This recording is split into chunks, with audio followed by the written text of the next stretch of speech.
Bien sûr, on peut toujours sauter sur sa chaise comme un gamin ou comme un cabri en criant « Europe, Europe, Europe !» Mais ça mène nulle part et ça ne veut rien dire.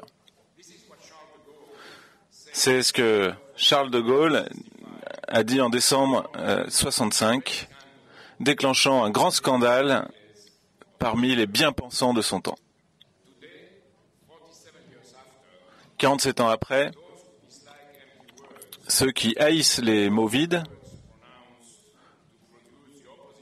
ou les mots qu'on prononce pour signifier l'inverse de leur sens, nous avons le droit humain absolu de refuser ce que l'Europe est devenue. Il n'y a plus d'Europe. Parce que les États européens ont abandonné leur souveraineté à deux entités interreliées.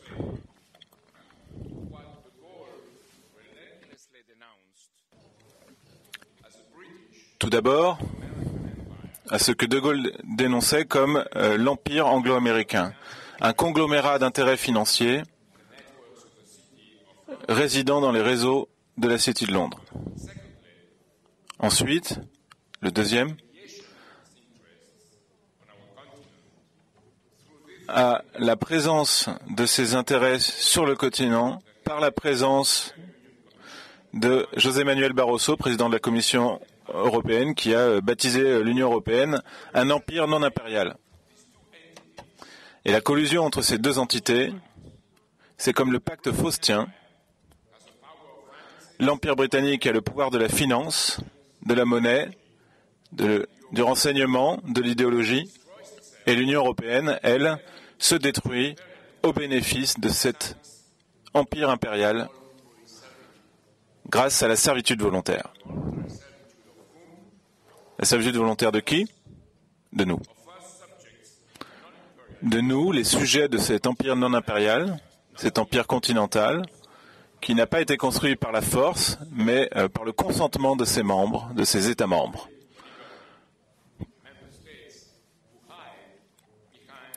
Ces États membres qui se cachent derrière leur propre création, le monstre qu'ils ont bâti. Dans ce moment historique, nous tous, Européens, devrions avoir honte de cette situation. Cette politique de coupe budgétaire systématique de cet empire est en train de détruire la base même de notre société, les esprits de la jeunesse, l'esprit de la jeunesse, avec une culture de la mort, et détruit le pouvoir créatif du travail humain. Néanmoins, les habitudes demeurent, malgré qu'on soit au bord du précipice.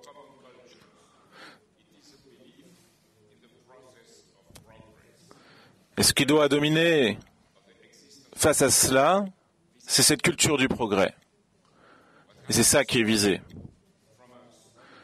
C'est ce qu'on nous a volé. Une capacité sociale à participer et à mener un processus. Ce qu'on nous a volé, c'est le langage d'une imagination créatrice, poétique et scientifique, une intention humaine de découvrir des principes. L'Europe est devenue un chaos sans principe, un chaos absurde, sans aucun sens des buts communs, sans unité. Je vais vous donner deux exemples. Il y a 3 semaines, j'étais au Salon du jeu vidéo à Paris, parce qu'il y a un journaliste qui m'y a invité pour m'interviewer. Et c'était vraiment une expérience crue. Là-bas, il y avait tous ces très jeunes gens qui s'agitaient et qui criaient devant des écrans, à jouant à des jeux de tir subjectifs, et complètement écrasés par un environnement addictif et par un son bruyant et une obscurité remplie de flashs. Pour moi, cela, c'est une métaphore sombre de ce que l'Europe est devenue. Du bruit sans musique, des mots sans sens, et tout est réduit aux perceptions sensorielles. Les gens étant devenus des victimes addictes et bestialisées.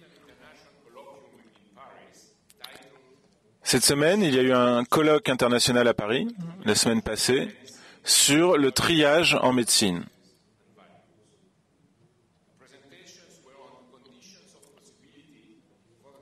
Et la discussion, c'était les possibilités de faire une politique de triage dans la santé. Avec toute une promotion de l'école médicale de Harvard et du Liverpool Care Pathway britannique et de l'Institut national pour la santé et l'excellence clinique, le NICE de Tony Blair. Souvenez-vous que le Dr Leo Alexander au tribunal de Nuremberg avait dit que quand on met un prix à la vie humaine, on commet un crime contre l'humanité.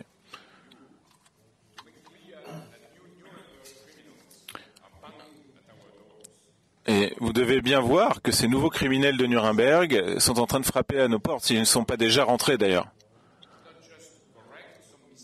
Et la mission de l'Europe, ce n'est pas de corriger ces petites choses et de se réfugier en elle-même. Sa mission, c'est de sauver l'humanité.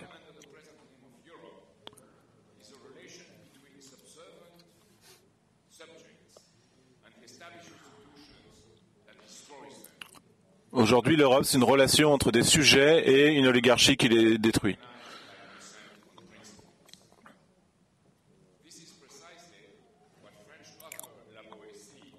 C'est la servitude volontaire que la Boétie avait identifiée pendant les guerres de religion du XVIe siècle.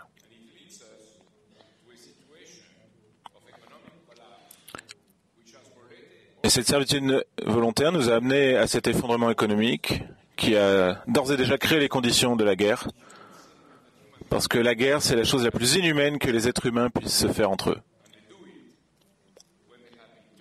Et ils le font lorsqu'ils ont été déshumanisés.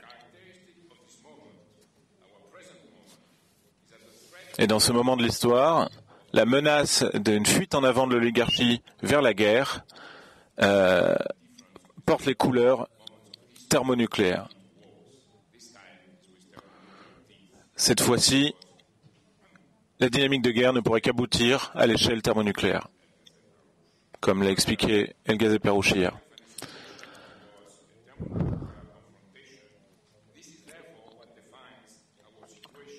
C'est donc la situation politique dans laquelle nous sommes ici et maintenant. Notre mission, c'est de supprimer ces choses qui représentent une menace pour la survie de l'humanité, pour la continuité de la société. Et ce n'est pas seulement l'Empire britannique en tant que tel, mais le principe de l'Empire britannique qui infecte notre manière de penser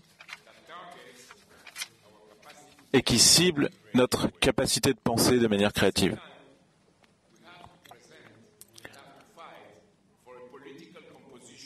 Dans le même temps, nous devons nous battre pour une composition politique qui ne soit pas basée sur la déduction depuis le présent, ce qui n'amènerait qu'un désastre, mais de déclencher, d'instiguer quelque chose dans l'esprit qui donne un sens d'un ordre humain qui puisse être atteint dans le futur.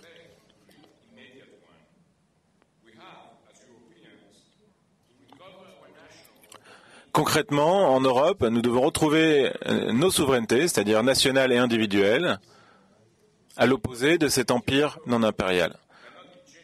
Parce qu'on ne peut pas avoir une communauté de vision en étant dans une cage mentale.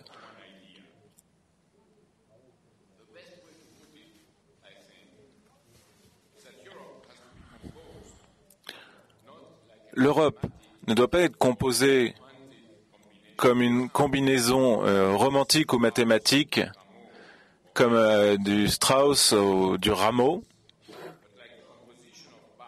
mais comme une composition de bacs, comme un langage qui associe différentes approches de la même idée. C'est ce qui constitue le fondement de nos nations et de leur libération contre un ordre et un principe oligarchique pour pouvoir se diriger vers un futur fait des accomplissements communs et d'un dessein commun. D'abord, il faut empêcher l'empire de nuire. C'est le principe Glass-Steagall en économie. Si on n'applique pas le principe Glass-Steagall, on n'aura pas les clés pour ouvrir les portes du futur. Mais ce n'est que la clé. Mais sans la clé,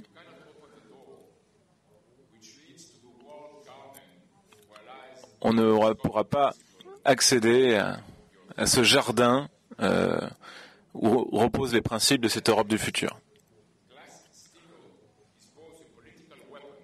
Glass-Steagall est une arme politique, en même temps l'expression d'un sursaut de l'esprit, qui mettrait fin à la soi-disant banque universelle, au too big to fail, aux banques trop grosses pour être contrôlées ou trop grosses pour être sanctionnées. Il y a un processus de création monétaire inhérent aux banques d'affaires qui leur permet d'attirer des quantités sans fin de nouvelles monnaies pour pouvoir alimenter les spéculations et créer une bulle quasiment infinie au sein du système et qui ne profite qu'à ceux que Roosevelt appelait les monarchistes de l'économie. Les banques de dépôt et de crédit d'un côté, de l'autre côté, les activités de marché. Si les deux ne sont pas totalement séparés, l'émission de monnaie finance la spéculation qui détruit l'économie. Donc il ne faut plus de renflouement des banques d'affaires. La folie des produits dérivés doit être arrêtée. Il y a une dizaine de mégabanques aujourd'hui qui contrôlent 85% du marché des dérivés. Et 90% de ce marché se situe dans le shadow banking, la banque de l'ombre, c'est-à-dire les parties invisibles et non régulées, et équivalent à 10 fois le PIB mondial. La première mission de l'Europe, si l'Europe mérite son nom, c'est de reboucher ce volcan plutôt que de l'alimenter avec la BCE et le mécanisme européen de stabilité. Une fois qu'on a assaini ce bordel, il faut définir un avenir. Il faut comprendre ce que le mot économie veut réellement dire. Ce n'est pas acheter à bas prix et revendre à meilleur prix pour avoir un profit et se constituer un PIB. L'économie, c'est la capacité de garantir la vie de plus d'êtres humains avec plus d'emplois qualifiés et la capacité de maîtriser de plus en plus des technologies avancées. L'idée de densité est cruciale dans l'économie. La densité de flux énergétique qui permet de produire plus et mieux avec moins d'efforts physiques, moins de territoire et moins de matières incorporées.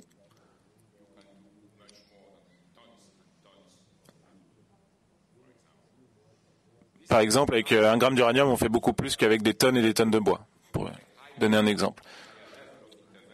Donc l'homme doit se porter à un niveau d'intervention toujours plus accru de génération en génération afin de parvenir à accroître le développement de l'esprit humain de génération en génération. Le décollage vers le futur se fera en créant une plateforme pour ce développement. L'infrastructure physique pour l'eau, le transport à grande vitesse, c'est déjà ce qu'on a vu hier, on va en reparler aujourd'hui, et l'infrastructure humaine. Éducation, santé, recherche, innovation. Et échanger ses biens et ses idées à travers des corridors de développement On a vu ce plan révolutionnaire hier pour le Moyen-Orient, pour l'Asie du Sud-Ouest. Notre combat pour un pont terrestre asiatique allant jusqu'en Afrique méditerranéenne et constituant un pont terrestre mondial. Nous devons arrêter une bonne fois pour toutes les politiques suicidaires de coupes budgétaires, d'austérité, de destruction humaine et de revenir à l'esprit des politiques de Roosevelt et de la reconstruction de l'Europe après-guerre.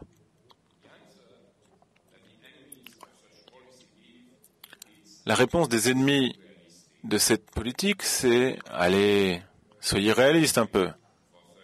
Il n'y a pas d'argent pour vos grandes utopies, pour ces grands projets. »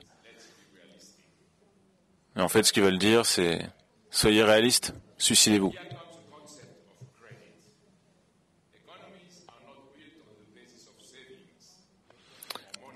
Et ce qu'il faut bien voir, c'est que l'économie n'est pas basée sur l'épargne ou sur la monnaie, mais sur les investissements qui créent les conditions pour rembourser le crédit.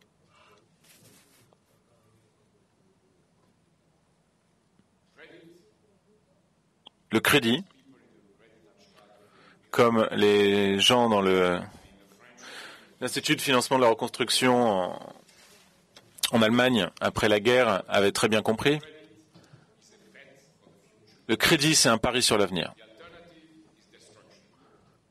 Sans cela, c'est la destruction assurée.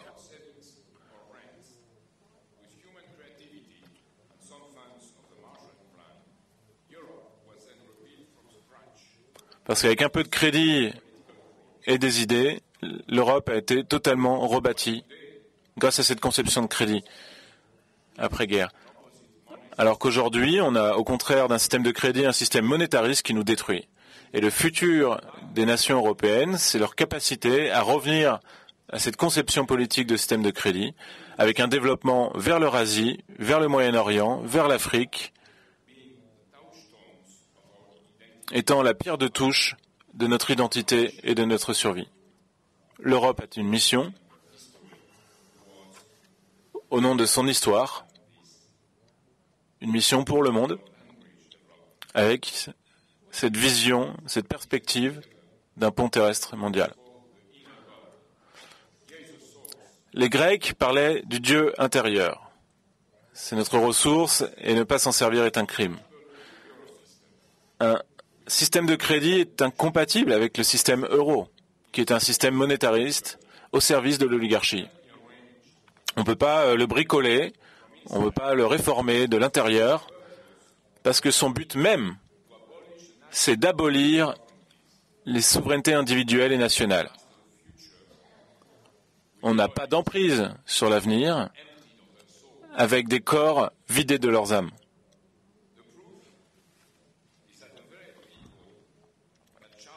La preuve en est, c'est que les gens qui aujourd'hui chantent l'Europe, l'Europe, l'Europe, sont ceux mêmes qui laissent s'effondrer les programmes Erasmus, Leonardo et Comenius, qui permettent les échanges culturels pour les jeunes en Europe. Il n'y a pas d'argent pour ces projets non plus. Il n'y a que de l'argent pour renflouer les banques dans le système euro.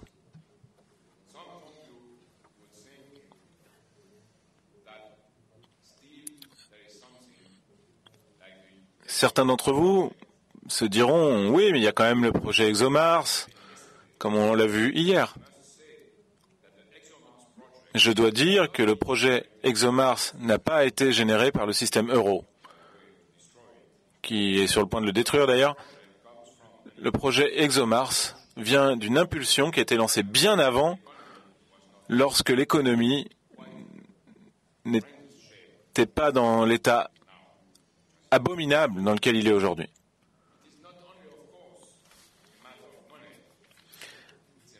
Parce que ce n'est pas une question de monnaie, mais de sélection sociale entre les jeunes. Les bourses pour les jeunes aujourd'hui dans le système Erasmus, c'est 200 €. Donc ceux qui peuvent voyager, c'est que ceux qui ont des familles qui peuvent leur payer des études à l'étranger.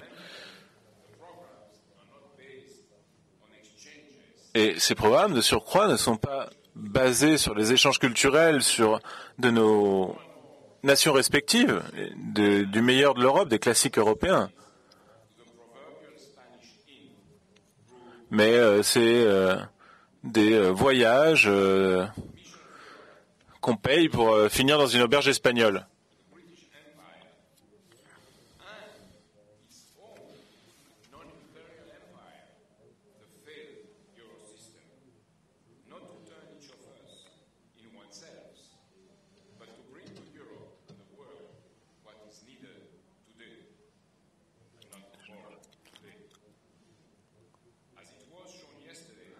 Comme on l'a vu hier, la politique spatiale, c'est le vecteur scientifique pour notre futur.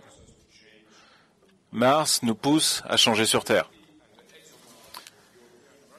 Curiosity et ExoMars, les missions russo-européennes, sont le chemin vers non seulement la défense stratégique de la Terre contre les dangers de l'espace comme les astéroïdes, mais sont des étapes vers une maîtrise du système solaire et au-delà par l'homme, ce qui permettra d'assurer un avenir à l'humanité lorsque ce système solaire commencera à s'effondrer dans quelques milliards d'années ou 1 milliard d'années. Mais il faut commencer aujourd'hui.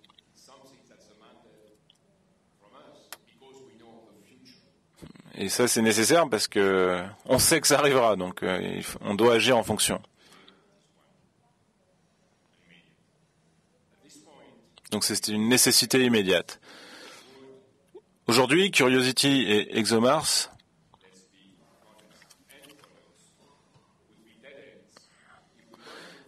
seront une impasse si nous ne réalisons pas notre mission politique. L'Europe et les États-Unis, sous le règne de l'Empire britannique, ont arrêté toute ambition d'exploration spatiale, comme le représente Barack Obama. C'est le système imbécile qui en est responsable.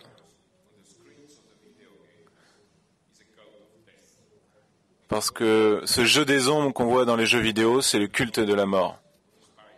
Et même les organisateurs du salon du jeu vidéo que j'ai rencontré admettaient que c'était totalement addictif et que tuer des gens était le but essentiel de l'industrie du jeu vidéo, son plus grand générateur de revenus.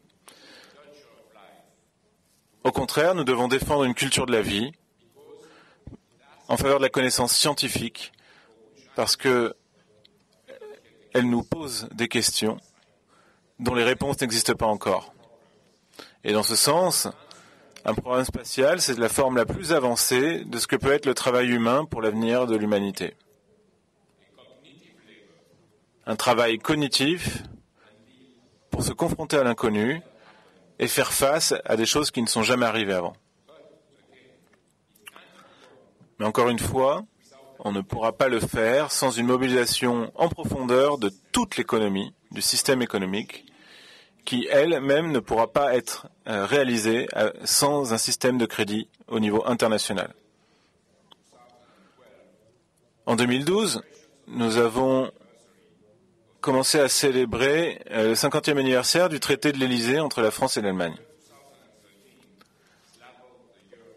Et l'année 2013, c'est l'année de l'amitié franco-allemande, disent-ils.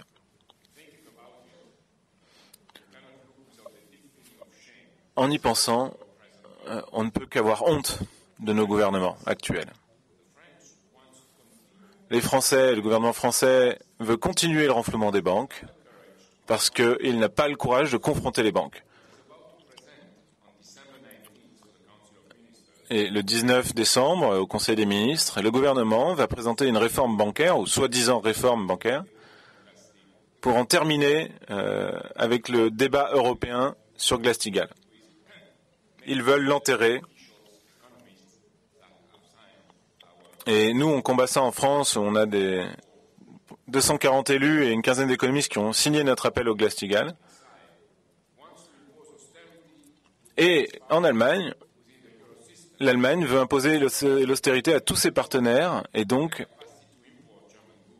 détruire la capacité des autres pays à importer des produits allemands et donc le modèle d'exportation sur lequel est basée l'Allemagne. Donc cette idiotie doit être... il doit être mis un terme à cette idiotie.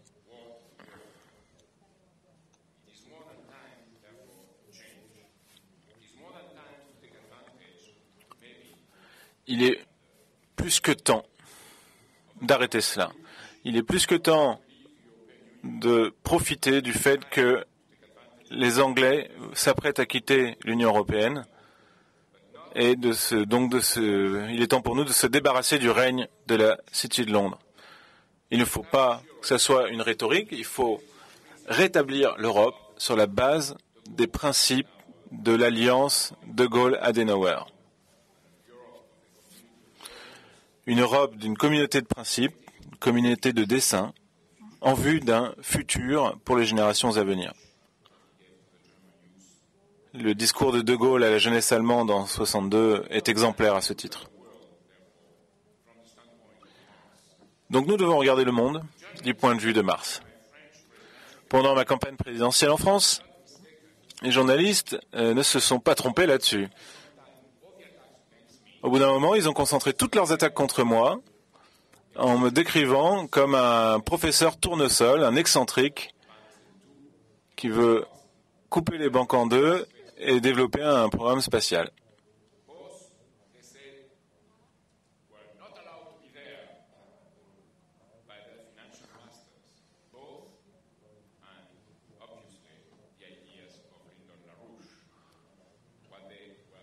Et pour eux, ces choses-là étaient inappropriées. Et surtout, ce qu'ils n'aimaient pas en réalité, c'était les idées mêmes de M. Larouche dans la campagne. Et ils ont sans cesse tenté de m'attaquer là-dessus.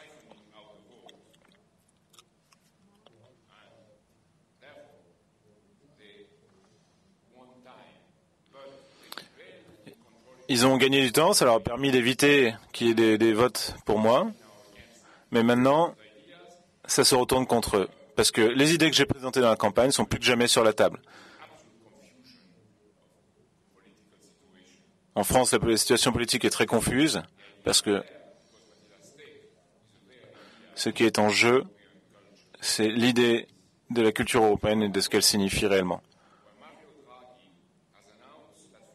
Mario Draghi a annoncé que pour mai 2013, la Banque centrale européenne va faire une nouvelle série de billets européens avec la tête de la princesse phénicienne Europe adoptée par Zeus.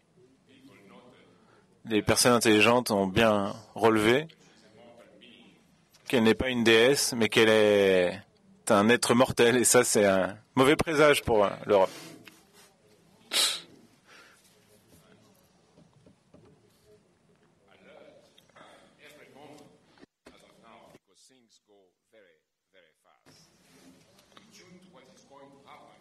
Mais les choses bougent très vite, donc il faut être au taquet sur ce qui se passe de l'autre côté de l'Atlantique également, avec le potentiel départ d'Obama qui permettrait de changer les choses ici en Europe. Les yeux de la véritable culture européenne doivent regarder le monde du plus haut point de vue possible, celui de Mars, avec ces yeux de l'esprit, cette vision de l'esprit, face à ce défi auquel nous sommes tous aujourd'hui ici présents confrontés. L'enjeu, c'est la paix mondiale, et nous devons mobiliser pour la paix mondiale bien plus que ce qui a été mobilisé dans le passé pour les guerres lors de cet abominable XXe siècle. C'est notre tâche pour le XXIe siècle, parce qu'il n'y a pas d'autre alternative. Voici la dimension du défi. Et la seule alternative, c'est de ne pas avoir d'avenir. Donc, ici et maintenant, nous devons répondre à ce défi. Et je vais finir en vous remerciant, vous tous, pour ce que vous allez faire en sortant de cette salle. Et merci pour agir en fonction de ce que doit être l'avenir. Et peut-être de faire des choses qu'il y a quelques jours, vous n'auriez pas attendu de vous-même.